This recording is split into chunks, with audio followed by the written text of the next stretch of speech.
Os pequenos foron un dos colectivos sociais máis afectados pola pandemia. Tiveron que acostumarse a estar pechados na casa. Falamos cun grupo de rapaces do CEIP Irmáns Villar que están agora mesmo en sexto de primaria. Hai 5 anos estaban en primeiro. Todos lembran ese período, a maioría traelles un mal sabor de boca. Eu recordo que foi moi aburrido, case sempre na televisión había programas sobre estudar e eso, agobiante bastante, porque non podía ver a familiares ou amigos. Foi bastante agobiante.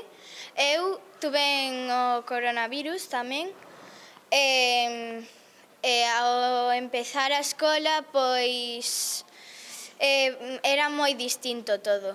Foi moi aburrido, na televisión había moitos programas de estudar e pois os estaba vindo e nas clases nos colgaban cousas e íbamos facendo ali. Recordo poucas cousas, pero para min estuvo ben. Non me aburría nin nada.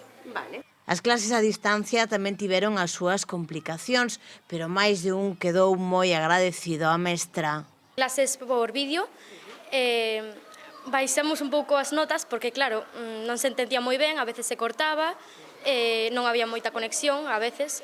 A miña experiencia foi, por moitos factores, non tan boa, pero non diría que mala, porque tiven a sorte de que a nosa profesora era moi boa e nos facía xogos e nos mandou cousas divertidas para hacer.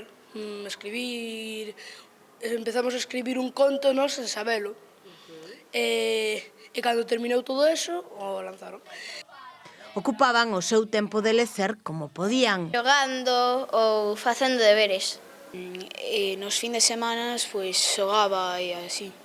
Eu, a verdade, non recordo moito a tele, porque tampouco había moitos programas que pensar eu, pero pasábame todo o tempo no clan, no Boing de toda a vida. Vendo os debuxos, non? Claro. Na pandemia, pois, conectaba as clases e o único que facía era xogar o Fortnite, nada máis. Conectarme as clases. Tamén lembran o despois, esa primeira saída á rúa. Pois un pouco raro que despois de tanto tempo, pois, ver os meus amigos, así.